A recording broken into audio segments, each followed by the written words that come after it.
Welcome to The Big Question, a series from Euronews where we discuss some of the most important topics on the business agenda.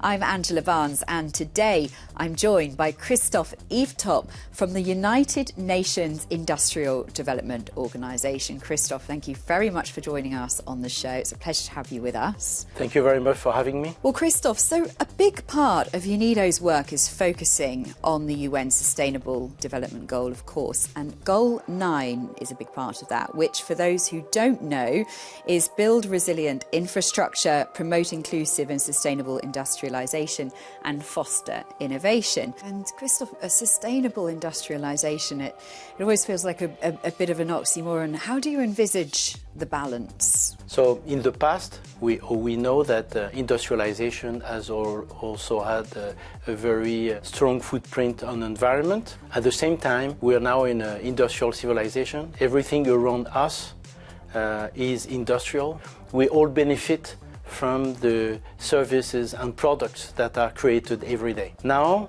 the big challenge is to make sure that everything that is produced has the least impact on the environment. We have seen through what we call the circular economy that we can make sure we avoid waste, and we can make sure that even the word waste should be eliminated from the vocabulary, because waste doesn't exist. It's only a raw material that you don't use. You haven't found the way to use a raw material.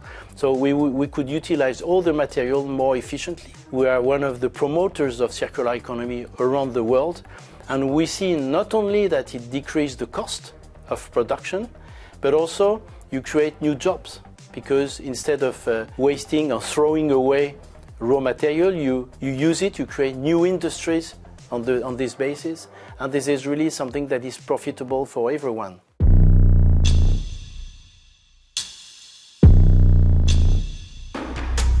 Interesting, because there have been criticisms that achieving some of the more economic industrial goals will prevent the ability to achieve emissions or ecological goals.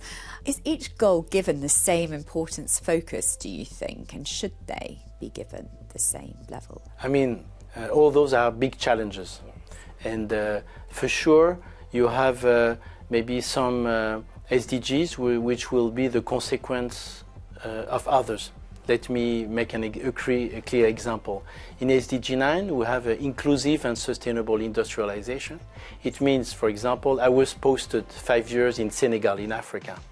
So most of the products, fruit or vegetables, for example, that are produced, a part of them are lost in the way, what we call the post-harvest losses. And also they are most of the time sold without any local transformation. I mean, if we would work to add more value on the ground, train the people, have the machinery to transform the fruit in fruit juice and all those agricultural products, that could create many jobs. Many jobs mean that you would have a direct impact on Goal 1, on poverty, Goal 2, on hunger. Many times women are those working in those activities, so it will be Goal 4 on equality.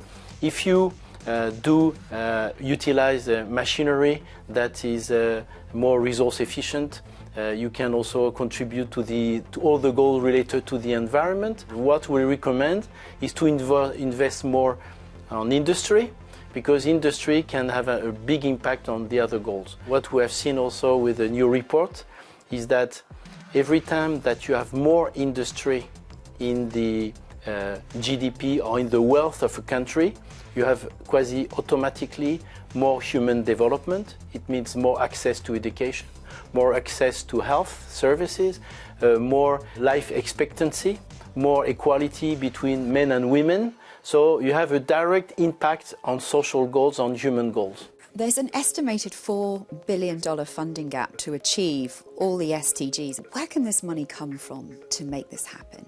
There's a lot of money, more than we think, and if well invested, we think that we can really leverage all the society toward this goal. Of course, the effort made in some parts needs to be made also globally.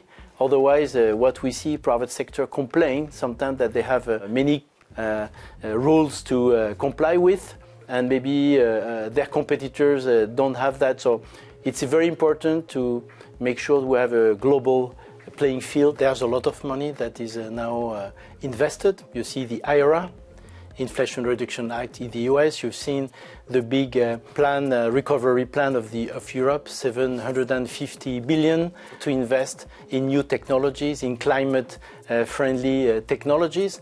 But you see there's a need for more solidarity, because most of the countries of the world, through the COVID-19 crisis, they've been more indebted. They are more in suffering than before.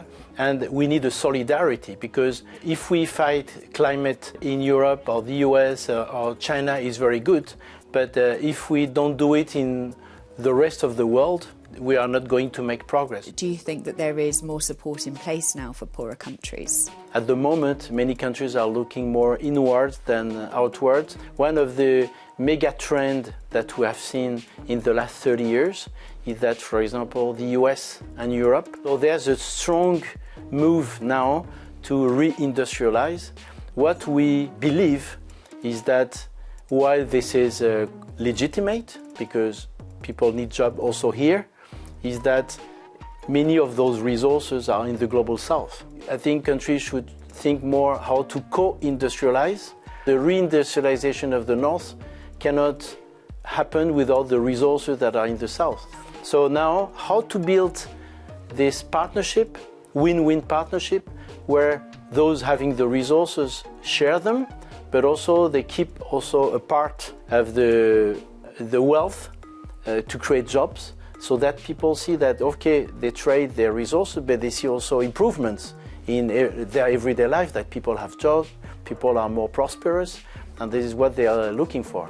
And Christoph, finally, if you had to summarise one key thing that we need to get right that could unlock big change across Europe and across the globe for Sustainable Development Goals, what would that be? First, we need to really support industry, because without industry you don't have human development and prosperity.